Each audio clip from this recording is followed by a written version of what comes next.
हाँ शिवोहम। आवाज आ रही है? हाँ शिव। क्या विषय चल रहा था अपना?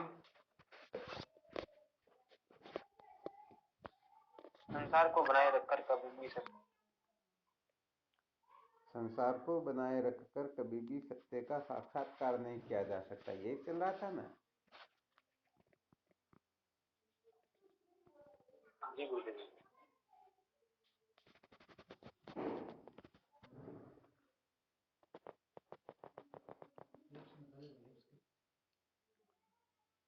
तो सत्य के साक्षात्कार के लिए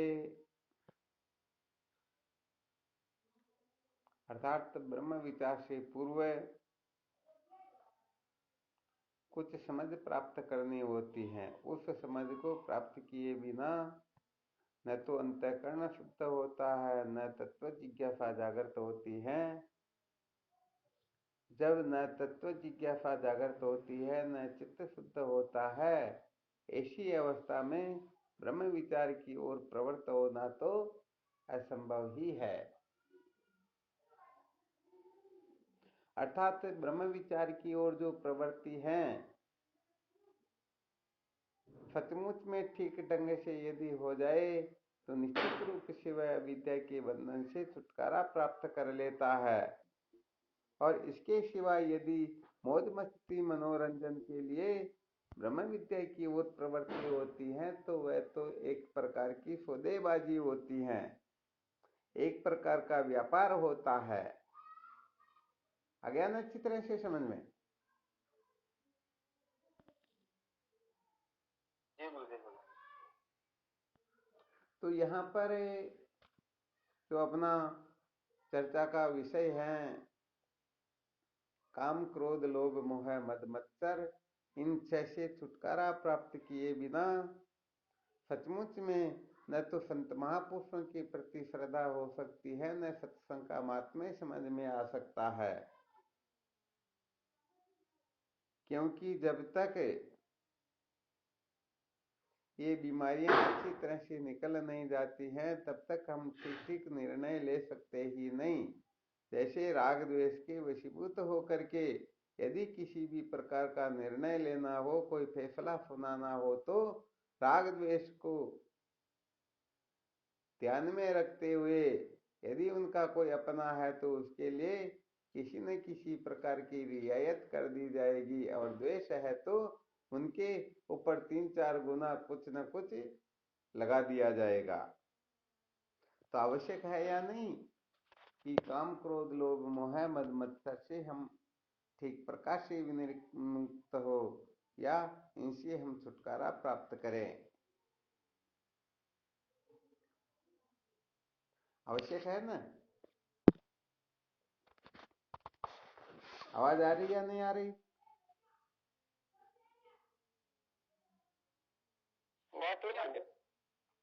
आवाज कम आ रही क्या?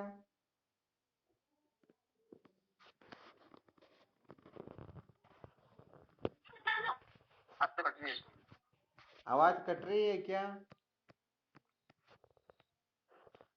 जी स्वामी जी, थोड़ी आवाज कट रही है। अच्छा अच्छा, आवाज कट रही है ना।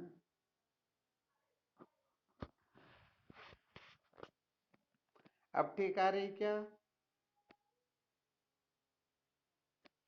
हाँ अभी आ रही है स्वामी जी। चलो ठीक बात है।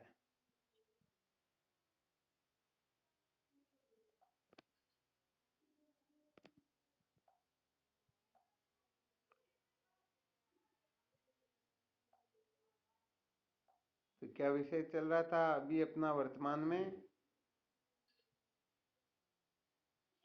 ब्रह्म विचार से पूर्व कुशल प्राप्ति कर। ठीक है।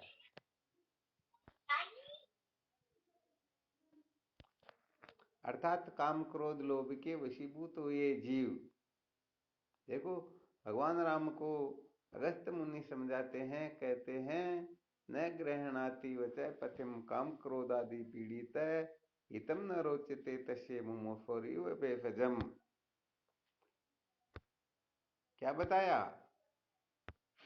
जो काम क्रोध लोभ के वशीभूत हैं उनको हितकारी वचन प्रिय लगते ही नहीं। जैसे मरणासन व्यक्ति को औषधि अच्छी नहीं लगती है, उसी प्रकार से जो काम क्रोध लोभ के वशीभूत हो जाते हैं उनको कुछ भी अच्छा लगता ही नहीं। तो विचार करके देखो, यदि काम क्रोध लोभ के वशीभूत बने रहे तो सचमुच में संत महापुरुष क्या समझाना चाहते हैं, श्रुति माता का क्या तात्पर्य है, बताओ। इस गंभीर रहस्य को हम समझ सकेंगे? नहीं स्वामी। हाँ, कभी नहीं समझ सकेंगे। बात यही है कि जब तक पात्र को साफ नहीं कर लिया जाता है तब तक उनमें अच्छी से अच्छी औषधि भी, अच्छी से अच्छी वस्तु भी क्यों न डालो, निश्चित रूप से वह मलिन हो जाएगी, अपवित्र हो जाएगी। तो वैसे देखा जाए तो संत महापुरुष जो है योग्यता देख करके ही ब्रह्म विद्या का उपदेश करते हैं। बिना योग्यता के ब्रह्म विद्या का भी तिरस्कार होता है, अथवा समझ लो उनको भटकाना हो जाता है। इसलिए जिनकी जैसी समझ है उनको उसी कक्षा का साधन बता करके पहले उनको महान मनाया जाता है, अंतःकरण को शुद्ध करवाया जाता है, और जब योग्यता प्राप्त हो जाती है तब उनको तत्वमसि वाक्य का उपदेश करके सदा सदा के लिए उनको विद्या के बंधन से छुटकारा दिलवा दिया जाता है। आ गया ना अच्छी तरह से समझ में? जी स्वामी। हाँ, तो यहाँ पर कुल मिलाकर के जो संकेत कर रहे हैं ना, परमात्मा नित्य प्राप्त है, उनको प्राप्त नहीं करना होता है, केवल और केवल मात्र अप्राप्ति के भ्रम की कल्पना होती है। तो हमें कुल मिलाकर के ये जितना भी प्रपंच आदि है, जितना भी अनात्म प्रपंच है, इनका निषेध कर देने के पश्चात जो शेष रहेगा वही तो अपना स्वरूप होता है।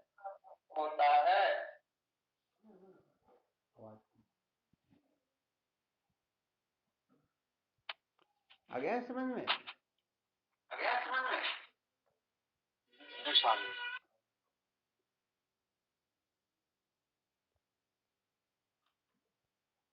तो अपना विषय चल रहा था काम के, अर्थात काम जो है कितना खतरनाक है, इसके ऊपर वैसे मंथन किया गया, विचार भी किया गया।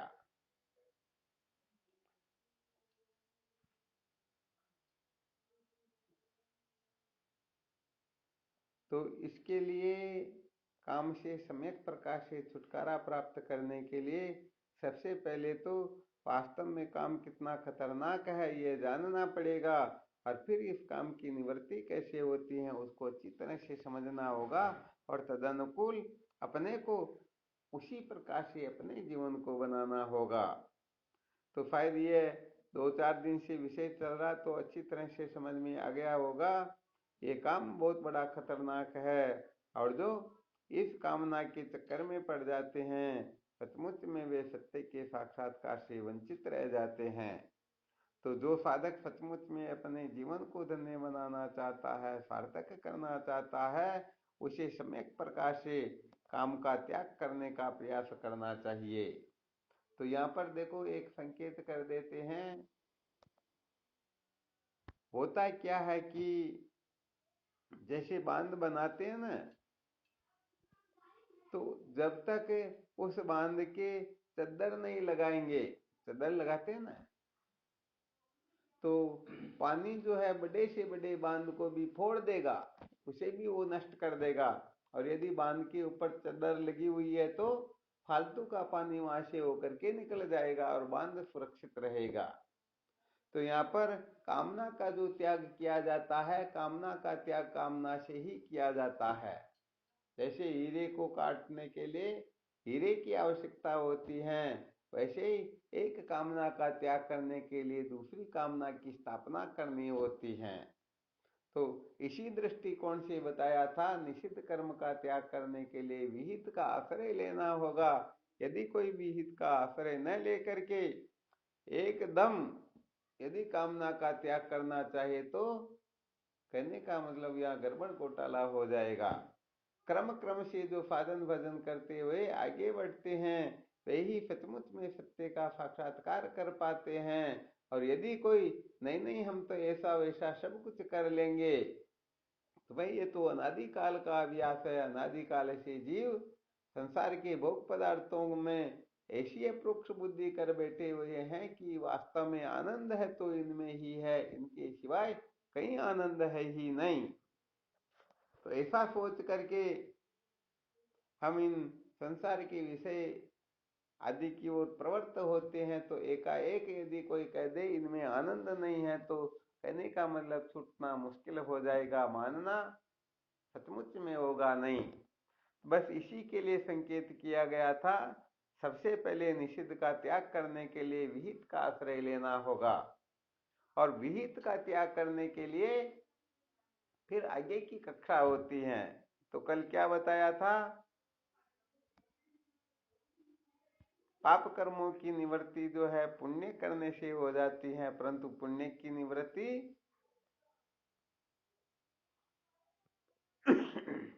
किससे होगी?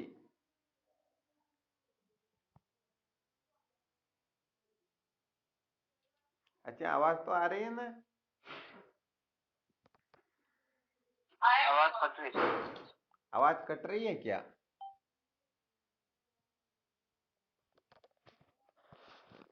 कट रही हो? कट रही है ना?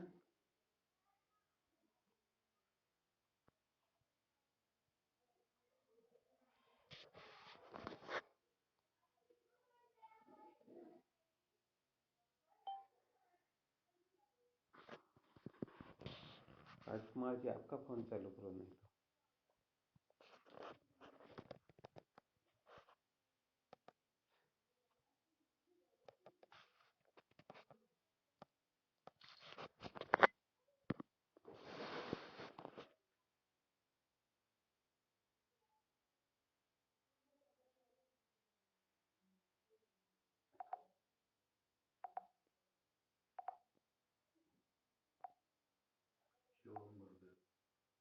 शिवम गुरुदेव।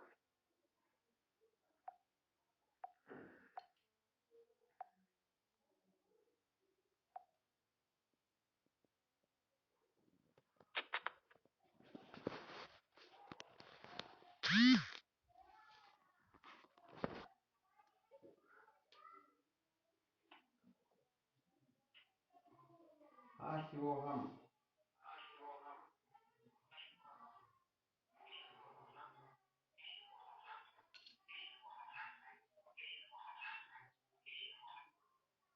अच्छा, अब तो आवाज आ रही है?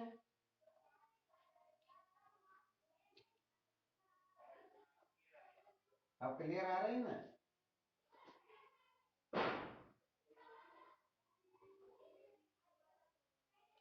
अब भी नहीं आ रही क्या आवाज?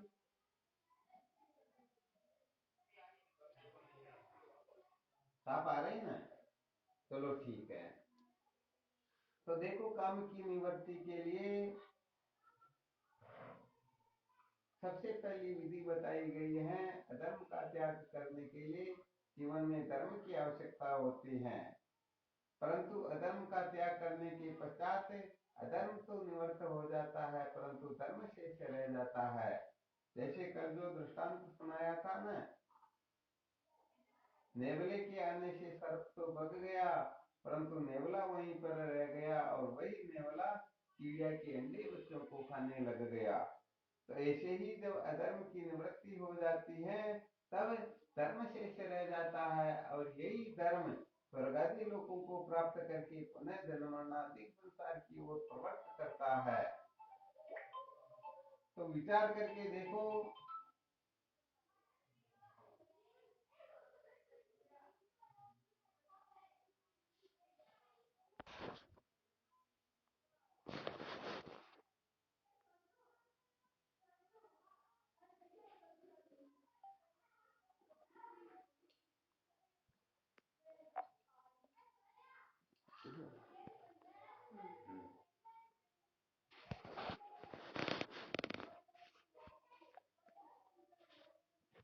आवाज नहीं आ रही गुरुदेव?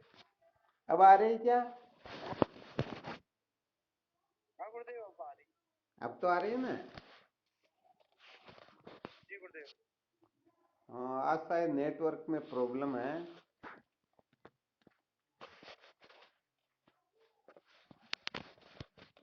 चलो ठीक, तो कुल मिलाकर के निषिद्ध कर्म का त्याग कर देने के पश्चात विहित जो शेष रहता है, यदि उसकी निवृत्ति न की जाए अर्थात उससे छुटकारा प्राप्त नहीं किया जाए, तो हालांकि विहित कर्म जो है संसार दृष्टि से देखा जाए तो विहित कर्म की ही सर्वत्र पूजा होती है, उन्हीं की जय जयकार होती है, उन्हीं का सर्वत्र बोलबाला होता है। परंतु जो जीव सदा सदा के लिए समस्त दुखों से छुटकारा प्राप्त करके सदा सदा के लिए कृतार्थ होना चाहता है, तो उनको स्वर्ग इष्ट नहीं होता है, अर्थात स्वर्ग को प्राप्त करना वह बहुत बड़ी बात नहीं समझते हैं, क्योंकि स्वर्ग को प्राप्त कर लेने के पश्चात भी कोई अविद्या के बंधन से मुक्त नहीं हो सकता, अर्थात कृतार्थ नहीं हो सकता है। अच्छा, भगवान कृष्ण भगवत गीता में शायद यह संकेत करते हैं, ध्यान में है किसी को किस जगह पर कहते हैं ऐसा? कौन से अध्याय में कहते हैं कि पुण्य क्षीण होने पर फिर स्वर्ग से भी पतन हो जाता है? क्षीणे पुण्य मर्त्यलोकम विसंति, कौन से अध्याय में कहा गया है?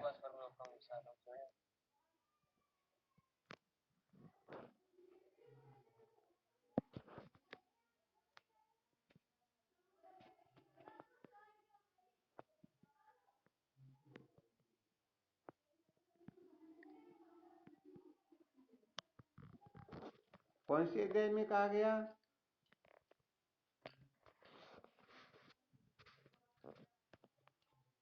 चलो कोई बात नहीं, 9वें अध्याय के 21वें श्लोक में यह बात कही गई। तो बताओ, जो सचमुच में सदा सदा के लिए कृतार्थ होना चाहता हो उसके लिए स्वर्ग अभिष्ट हो सकता है क्या?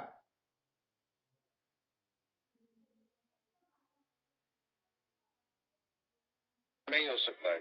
हाँ, नहीं हो सकता है, क्योंकि जिस प्रकार से बंधन जो होता है वो चाहे लोहे की बेड़ी हो या सोने की बेड़ी, बंधन दोनों का बराबर ही होता है। तो जो उत्तम जिज्ञासु होते हैं वो इस बात को अच्छी तरह से समझते हैं कि हमें इस बंधन से भी ऊपर ही उठना है। तो यहाँ पर यह स्पष्ट किया जाता है, चाहे कर्म किसी भी प्रकार का क्यों न हो, निश्चित रूप से कर्म करने वाला चाहे पाप करो चाहे पुण्य करो, कभी भी वह कर्तापने के बंधन से मुक्त नहीं हो सकता, क्योंकि कर्तृत्वाभिमान से ही कर्म होता है और ये कर्म कर्ता भाव को ही, कर्तापने को ही बढ़ाता है। तो बताओ, कर्तापना जो है ये सचमुच में सच्चा है क्या?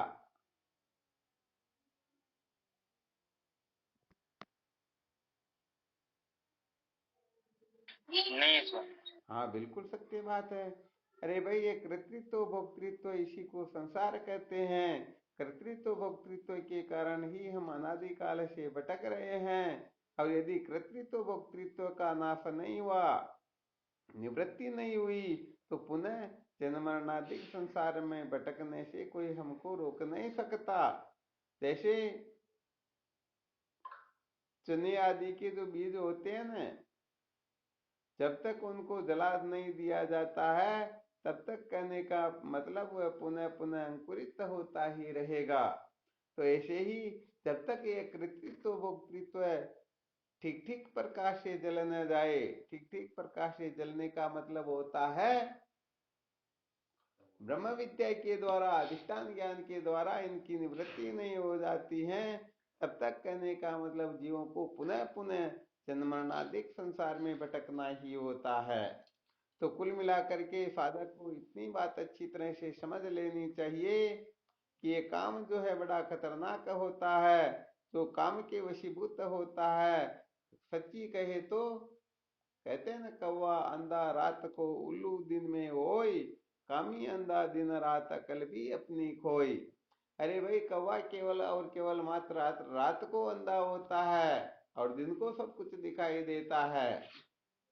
उल्लू जो है वो दिन में अंधा होता है, रात्रि को दिखाई देता है, परंतु जो इस काम के वशीभूत हो जाता है तो वह रात और दिन अंधा ही होता है। उसको कौवे की उल्लू की दोनों की एक साथ ही उपमा दी गई है। तो बताओ, इसे मुक्त होना होगा या नहीं होना होगा? होना होगा ना? तो भाई इसके लिए संकेत कर दिया गया अधर्म से छूटने के लिए, अर्थात यहाँ पर संकेत समझ लेना चाहिए पर स्त्री का त्याग करने के लिए, पर पुरुष का त्याग करने के लिए अपने पति या अपनी पत्नी का आश्रय लेना होता है। और जब निषिद्ध कर्मों से वैराग्य हो जाए तब उससे भी ऊपर उठना होता है, क्योंकि उससे ऊपर उठे हुए बिना तो सचमुच में ज्ञान के रहस्य को कोई समझ नहीं सकता।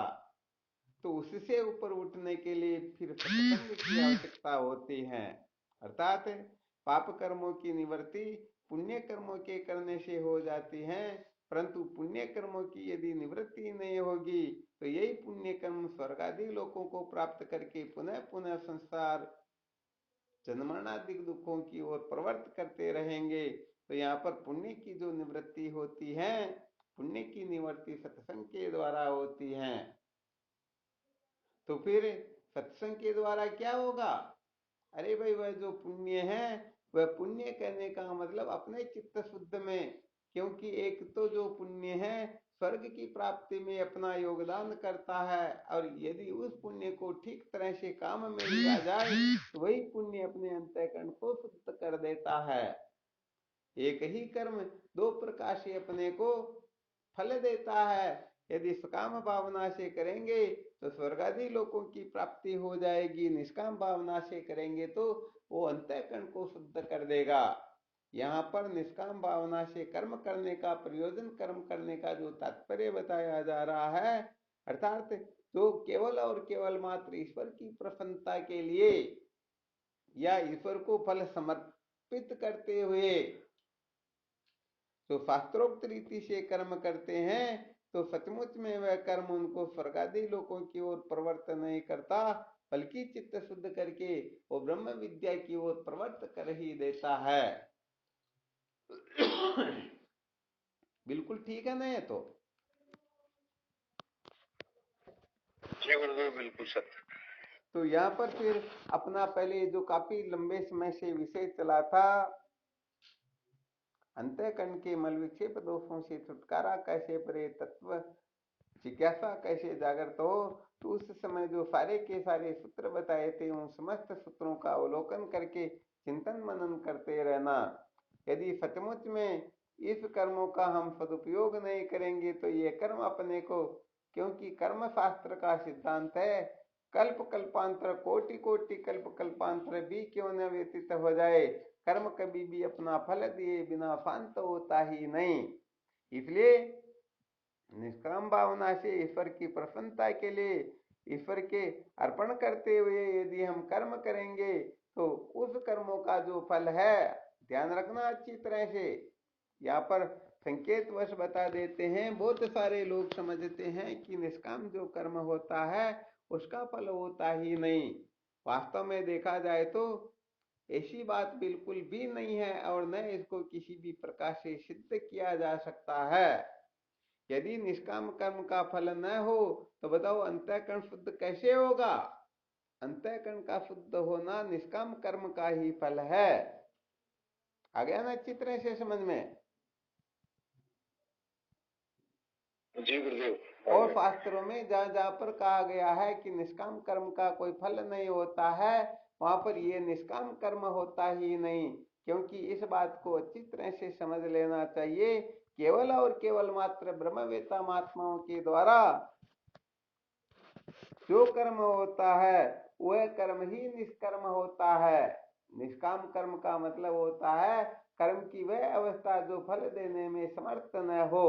तो भाई देखो, ये तो जिनको निष्कर्म में सिद्धि प्राप्त हुई है, तो स्वराज्य सिद्धि अथवा ब्रह्म सिद्धि, आ रहा समझ में? ऐसी सिद्धियां जिनको हो गई हो, हाँ सचमुच में उनको फिर ये कर्म किसी प्रकार से फल देने में समर्थ होते ही नहीं। वरना अच्छी तरह से ध्यान रखना चाहिए, जमीन भी हो और बीज भी उसमें डाला हुआ हो, अनुकूल वातावरण अभी नहीं है, जब कभी भी अनुकूल वातावरण होगा तो वह बीज निश्चित रूप से धरती को फोड़ करके निकल जाएगा। तो यहाँ पर जिनको ब्रह्म साक्षात्कार होता है तो वहां पर कहने का मतलब अंतःकरण ही जल जाता है, मुलजिम ही मर जाता है। अब बताओ मुकदमा किसके ऊपर चलाएं? तो ज्ञान होने से पहले निष्काम कर्म किसी के द्वारा स्वप्न में भी नहीं हो सकता है। ये निष्काम कर्म तो केवल और केवल मात्र ब्रह्मवेत्ता महात्माओं से होता है। फिर यहाँ पर शंका हो सकती है कि भाई जब निष्काम कर्म ज्ञान होने से पहले होता ही नहीं, तो फिर अंतःकरण की शुद्धि के समय जो निष्काम कर्म की विवेचना की जाती है ये क्या भला है? तो भाई देखो यहाँ पर निष्काम कर्म नहीं होता है, बल्कि निष्काम भाव से कर्म करना होता है। क्या करना होता है? हाँ, निष्काम भावना से किया हुआ। हाँ, ये बहुत अच्छी तरह से ध्यान रखना चाहिए। यदि भाव शब्द आप नहीं लगाओगे तो सचमुच में निष्काम कर्म तो हो सकता ही नहीं।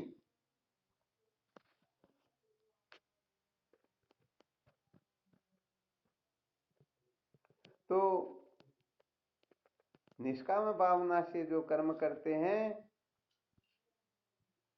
उनके जो कर्म होते हैं भाई फल देने के लिए, जब वो आगे वाला स्वीकार ही नहीं कि मुझे किसी प्रकार का फल चाहिए ही नहीं, न स्वर्ग न ब्रह्मलोक, तो फिर वह निष्काम कर्म उनके अंतःकरण को शुद्ध कर देंगे। ये वेदांत की, ये वैदिक सिद्धांत की शैली है। तो यहाँ पर मूल में बताया गया काम की निवृत्ति कैसे होती है, तो ये थोड़ा संकेत किया गया। अब यहाँ पर चाहे किसी भी प्रकार का काम क्यों न हो, निषिद्ध की निवृत्ति तो विहित से हो जाती है, परंतु विहित की जो निवृत्ति होती है उसके लिए कहने का मतलब साधकों को बड़ा परिश्रम करना होता है, बड़ी हाँ ऊंची समझ की फिर आवश्यकता होती है। तो काम किसी भी प्रकार का क्यों न हो, काम की निवृत्ति के लिए ब्रह्मास्त्र बताया गया था। क्या था वह ब्रह्मास्त्र?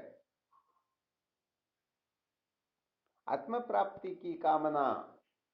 यदि आत्म प्राप्ति की कामना किसी साधक में जागृत हो जाए तो निश्चित रूप से चाहे किसी भी प्रकार का काम क्यों न हो वह वहां पर टिक सकेगा ही नहीं। टिक सकेगा क्या?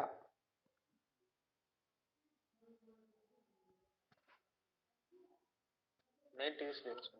हाँ बिल्कुल नहीं टिक सकेगा, सत्य बात है बिल्कुल।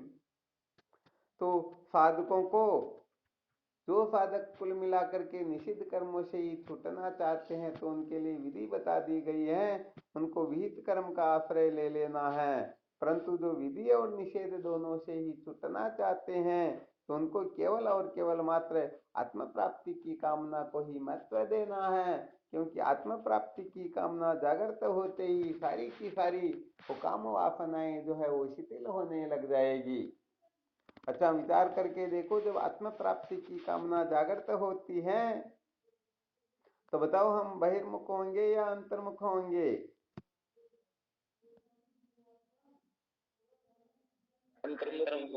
बिल्कुल सत्य वचन, अंतर्मुख होंगे। और यदि हम अंतर्मुख हो गए तो फिर बाहर क्या हो रहा उसका ध्यान रहेगा क्या? हाँ बिल्कुल सत्य बात। इस रहस्य को अच्छी तरह से समझ लेना चाहिए। जब तक ये चित्त विक्षिप्त होकर के ये वासनावान नहीं हो जाता है तब तक काम की इच्छा होती ही नहीं।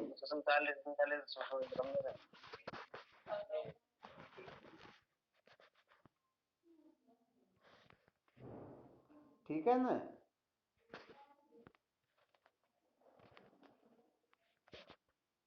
क्या बताया था?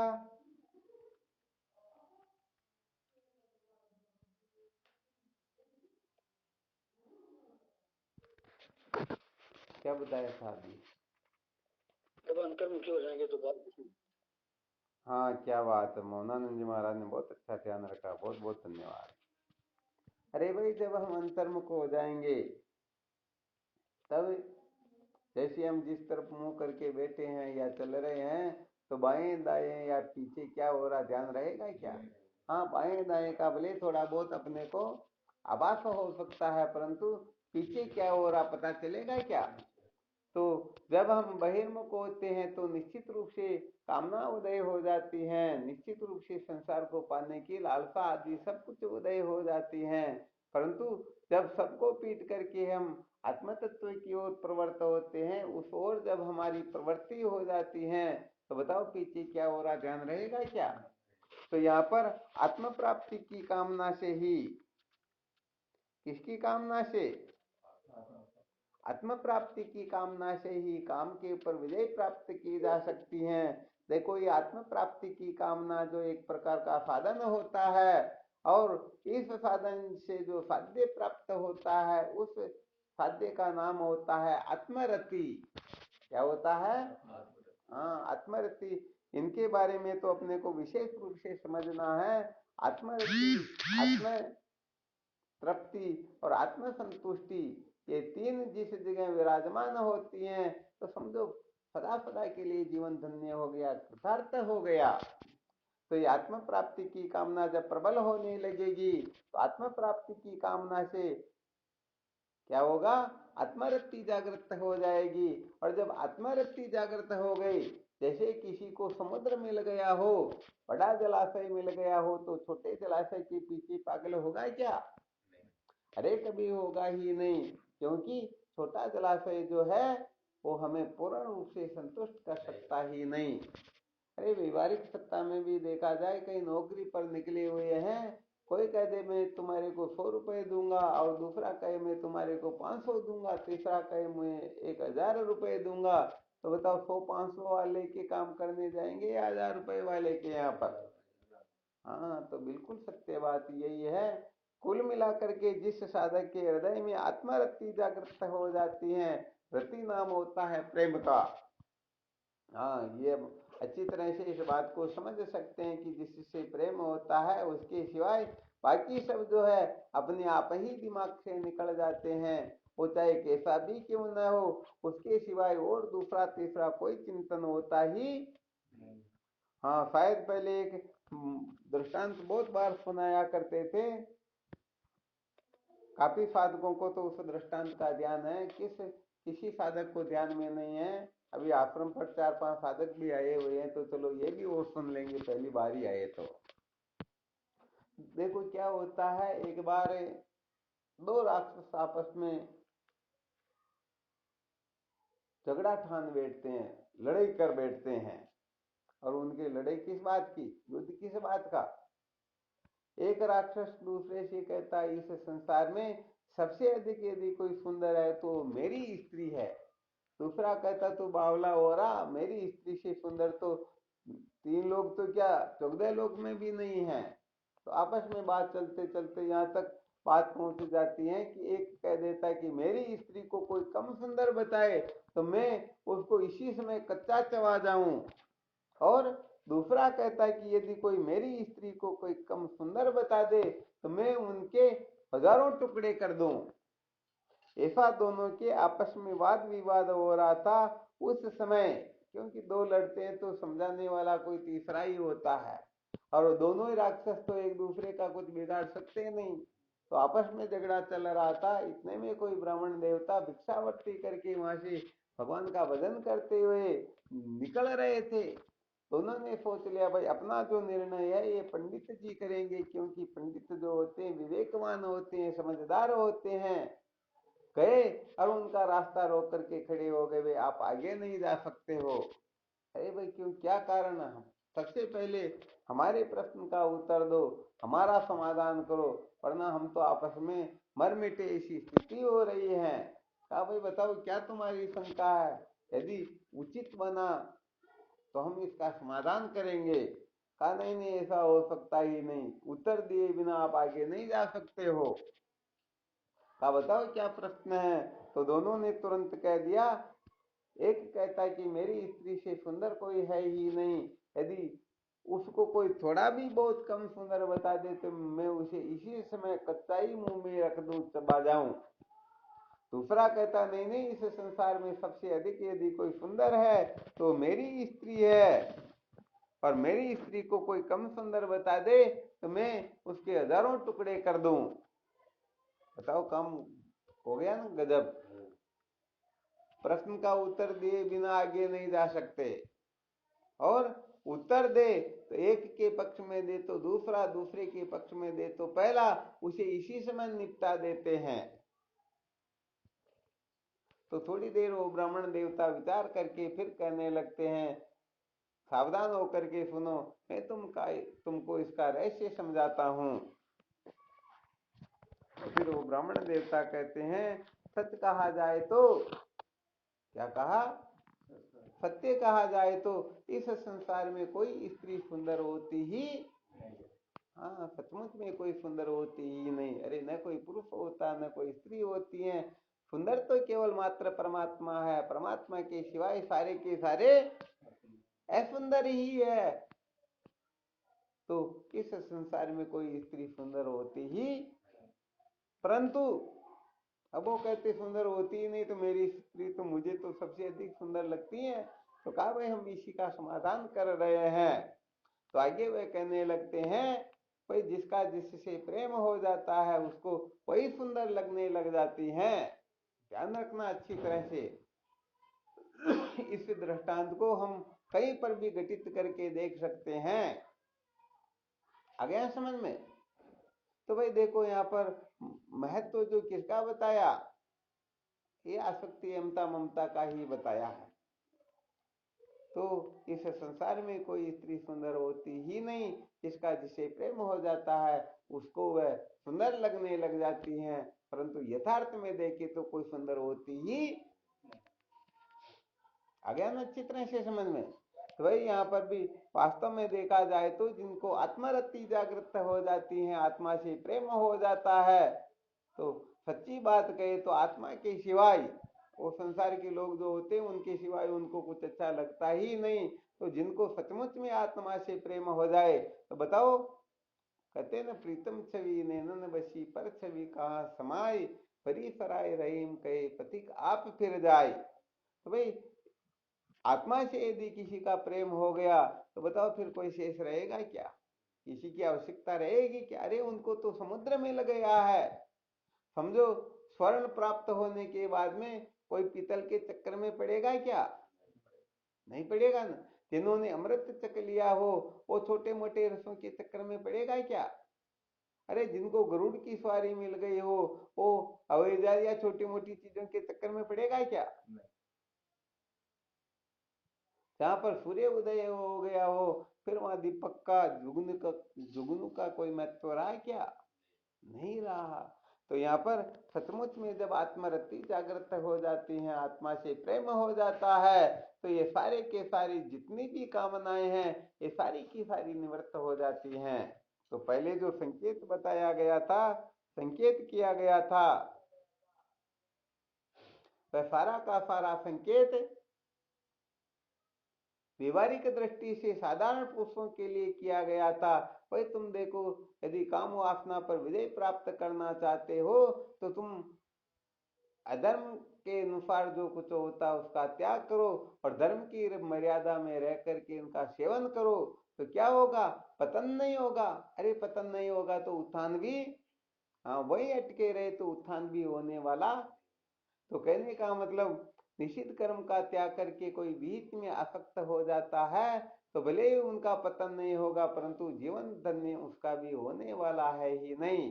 क्योंकि बंधन जो होता है वो बंधन चाहे बेड़ी जो है चाहे लोहे की हो या सोने की हो, बंधन निश्चित रूप से बराबर ही होता है। तो ये साधारण लोगों के लिए बताया गया था और साधकों के लिए ब्रह्मास्त्र बता दिया गया। जब आत्म प्राप्ति की कामना जागृत होती है तो बस आत्म प्राप्ति की कामना के ऊपर ये सबसे ज्यादा चिंतन मनन करो, तो आत्म प्राप्ति की कामना को महत्व दे देगा।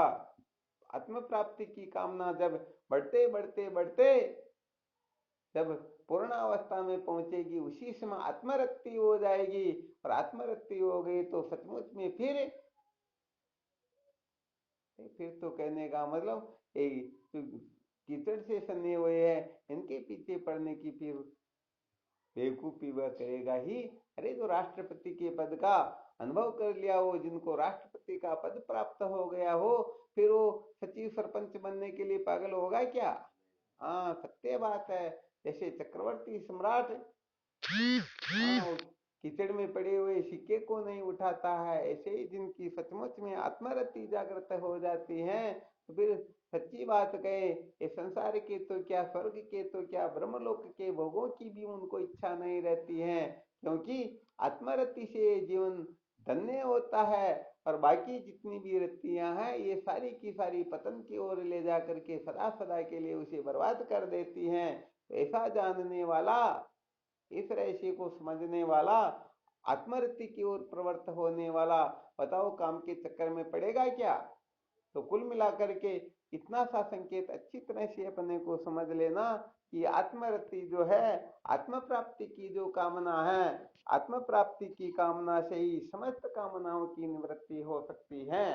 पहले बता ही दिया था, हीरे को काटने के लिए हीरे की आवश्यकता होती है, तो कामनाओं की निवृत्ति के लिए, समस्त कामनाओं के बंधन से छूटने के लिए आत्मरति की आवश्यकता होती है। तो जिन जिन साधकों में आत्मरति जागृत हो जाएगी तो फिर उनको अनेक प्रकार के जो साधन शास्त्रों में प्रसिद्ध है, बताए गए हैं, फिर उनकी आवश्यकता ही। तो चलो ये विशेष फॉर्मूला बता दिया। इसके अलावा काम पर विजय प्राप्त करने के लिए वो 8 प्रकार के जो मैथुन होते हैं, श्रवणम कीर्तनम केली प्रेक्षण गुह्य भाषणम संकल्पो व्यवसायश्च क्रिया निवृत्ति रेवच एतन्वेतुन मष्टांगम प्रवदन्ति मनीषिण विपरीतम ब्रह्मचर्यम अनुष्ठेयम मुमुक्षुभि। ये 8 प्रकार के जो बताए गए हैं इनका त्याग करते रहना चाहिए। वैसे भक्ति सागर के अंतर्गत करणदास जी महाराज भी इसको इस प्रकार से लिख देते हैं, यति ओए दंड कांच गहीजे वीर क्षण नहीं होवन दीजे मैथुन कहूँ अष्ट प्रकारा ब्रह्मचर्य रहे इनसे न्यारा सुमिरण त्रिया का नहीं करिए श्रवण सुरति रूप न धरिए रस श्रृंगार पड़े नहीं गावे नारी न सुनई हंसे हंसावे दृष्टि न देखे विष नहीं दोरे मुख देखे मन ओजा ओरे बात इकंत करे नहीं कबहू मिलन उपाय जू त्यागे सबही अथवा स्पर्श निकट नहीं जावे काम जीत योगी सुख पावे अष्ट प्रकार के मैथुन जानो इन तजी ब्रह्मचर्य पहचानो सुख देव कहे सुन चरण ही दासा ब्रह्म सत्य में करे निवासा। तो देखो भाई, ये साधकों के लिए बड़ा खतरनाक यदि कोई है तो काम ही है। इसीलिए वेदांत के जो 3 पैर बताए गए हैं उनमें सबसे पहला प्रेम, सबसे पहला पैर जो है ब्रह्मचर्य को ही बताया गया है। हाँ, जो सबसे खतरनाक होता है ना उसको सबसे पहले रखते हैं। तो कामना के ऊपर यदि विजय प्राप्त हो गई तो बाकी के ऊपर विजय प्राप्त करने में कोई बड़ी बात तो नहीं है। और काम के कोई वशीभूत हो रहा तो फिर उनको तो चाहे कितना भी ऊंचे से ऊंची कक्षा का उपदेश क्यों न करो, जिसके लिए अभी थोड़ी देर पहले संकेत कर दिया गया, अगस्त मुनि भगवान राम को समझा रहे हैं, परंतु फिर भी हाँ उसमें सीता माता उनकी खोज में निकले हुए थे, तो भाई हमको तो सीता ही चाहिए। तो न ग्रहणाति वचय पथिम काम क्रोधादि पीड़ित हितम न रोचते तस्य मुमुर्षो रिव भेषजम। तो काम क्रोध लोभ के जो वशीभूत हो जाते हैं उनको हितकारी वचन अच्छे लगते ही नहीं, जैसे मरणासन व्यक्ति को पति अच्छी नहीं लगती हैं। तो चलो इन सब सूत्रों का थोड़ा बहुत विचार करते रहना, समझते रहना, इनको धारण करना। सचमुच में इनको अच्छी तरह से समझ करके धारण कर लेंगे और आत्मरति जागृत हो जाएगी, आत्म प्राप्ति की कामना उदय होने लग जाए, समझो सचमुच में अपना जीवन सार्थक होने लग गया। वरना तो ये जीवन ऐसे ही मौज मस्ती मनोरंजन में व्यतीत हो जाएगा। बहुत सारे लोग निश्चित में अटक करके जीवन को बर्बाद कर देते हैं और बहुत सारे विहित में अटक करके समझते कि हमारे जैसे संसार में कोई है ही नहीं। परंतु भाई ध्यान रख लेना, उनकी जो गति होने वाली है वो गति एक न एक दिन उनकी भी निश्चित रूप से होई। अरे कर्म तो अपना फल देने के पश्चात शांत हो जाता, फिर पीछे रहता ही। तो जितना जितना पुण्य कर्म करोगे उतना उतना स्वर्ग आदि लोकों में मौज मस्ती मनोरंजन का अवसर प्राप्त हो जाएगा। परंतु महाराज ये सारा संसार इस स्वार्थ पर ही टिका हुआ है। स्वर्ग ब्रह्मलोक में भी जब पुण्य समाप्त हो जाता तो एक क्षण के लिए, जैसे विदेश में गए हुए को 3 वर्ष का वीजा बना करके गए तो 3 वर्ष होते ही तुरंत निकलना होगा, फिर वहां टिकने का कोई काम है ही। हाँ, तो यहाँ पर ये सारे के सारे जो है समय व्यतीत हो जाने पर, समय पूर्ण हो जाने पर फिर ये अपना फल देना बंद कर देते हैं और फिर हम उसी जगह पहुंच जाते हैं जिस जगह पर पहले रो रहे थे, बर्बाद हो रहे थे, भटक रहे थे। तो कुल मिलाकर के ये कामना की जो निवृत्ति है, इसकी निवृत्ति होने पर होए बुद्धि जब परम सयानी हित अनहित चितवे तब प्राणी। जब हमारी बुद्धि निर्मल होने लगती है ना, जब रजोगुण तमोगुण का वेग शांत होने लगता है, उसी के हृदय में फिर ये ब्रह्म विद्या जागृत होने लगती है। उन्हीं के हृदय में आत्म प्राप्ति की कामना जागृत होती है। सचमुच में आत्म प्राप्ति की कामना यदि जागृत नहीं हो, फिर भी इस प्रकार की कोई चेष्टा करने लग जाए तो भी न चाहते हुए भी कामना से निवृत्ति होने लग जाती है। तो चलो ये काम के बारे में विचार किया, और भी प्रसंग के अनुसार विचार करते रहेंगे। कल विचार करेंगे क्रोध पर। हाँ, जो कहने का मतलब सबसे अधिक खतरनाक होता है। इसके बारे में आपको एक दो दृष्टांत भी दे दिए थे कल। क्रोध के ऊपर विजय कैसे प्राप्त की जाती है, क्रोध का त्याग कैसे किया जा सकता है, ये बड़े विलक्षण सूत्र है। साधकों को इन सूत्रों का तो खूब विचार करना, खूब मंथन करना है। यदि काम क्रोध लोभ से छुटकारा नहीं हुआ तो भले 4 वेद 6 शास्त्र 18 पुराणों में पारंगत क्यों न हो जाए, उनका रोना धोना शांत होने वाला। हाँ, वो टेप रिकॉर्डर बन सकते हैं, वो व्याख्यान कर सकते हैं, पता नहीं क्या क्या कर सकते हैं, परंतु इनका कोई औचित्य। हाँ, महत्व यदि है तो केवल और केवल मात्र के झंझट ग्रंथि के छेदन वेदन का ही है। अज्ञान की निवृत्ति का महत्व होता है, तत्व ज्ञान का महत्व होता है। बाकी इन जानकारियों का, इन कल्पनाओं का तो कोई औचित्य नहीं होता है। तो काम क्रोध लोभ बड़े खतरनाक होते हैं। इनसे छुटकारा कैसे प्राप्त हो, इसके बारे में साधकों को सतत प्रयत्न करते रहना चाहिए। चलो, इसमें कोई शंका हो तो देख लो।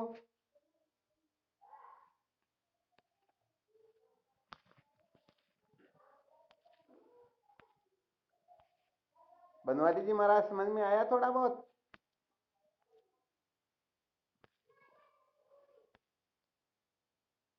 आज दिन में शंका भी की थी बनवारी जी महाराज ने,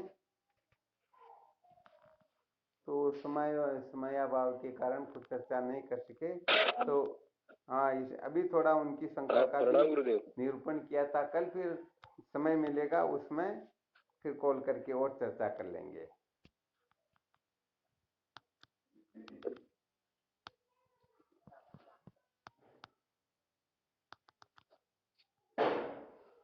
हाँ, ध्यान रखना, कहने का मतलब कोई काम पर विजय प्राप्त कर ले और सोच ले बस मैं कृतार्थ हो गया हूँ, तो भरोसे मत रहना। अभी तो आगे की कक्षाएं भी उत्तीर्ण करनी होगी। कोई LKG उत्तीर्ण होकर के समझ ले अब तो मैं कलेक्टर बन सकता हूँ, मेरे को कलेक्टर का पद क्यों नहीं दिया जा रहा, तो भाई काम चलने वाला।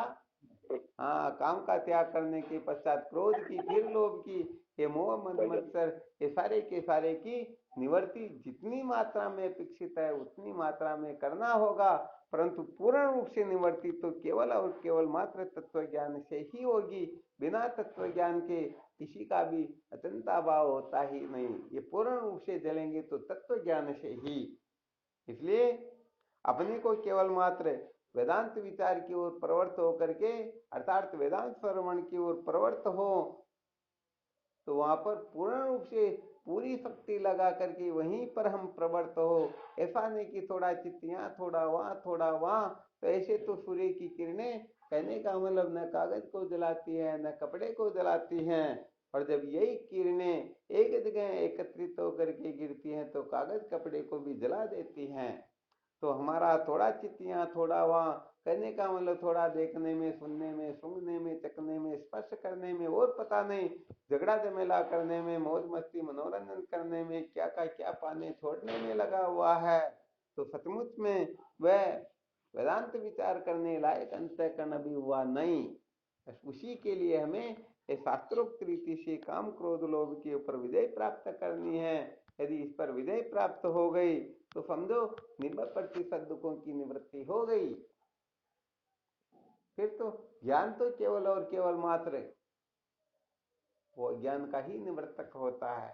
अज्ञान का मतलब वृक्ष को तो हमने गिरा दिया, परंतु जब तक वो जड़ कटती नहीं तब तक पुनः हरा हो जाता है। तो वृक्ष गिरने के पश्चात भी जड़ को निकालने की, जड़ को अलग करने की आवश्यकता होती है। तो फिर अज्ञान की निवृत्ति की विशेष रूप से आवश्यकता होती है।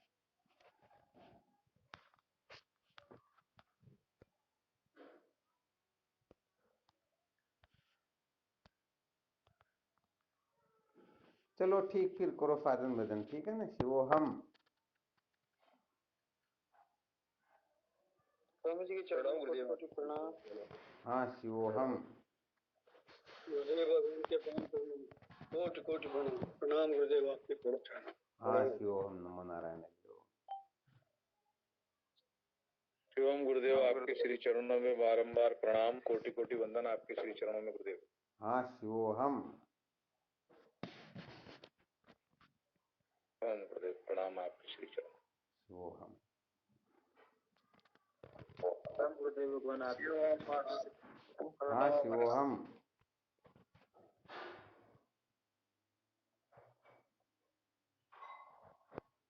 गुरुदेव भगवान के श्री चरणों में साष्टांग दंडवत प्रणाम। शिवोहम। हाँ शिवोहम।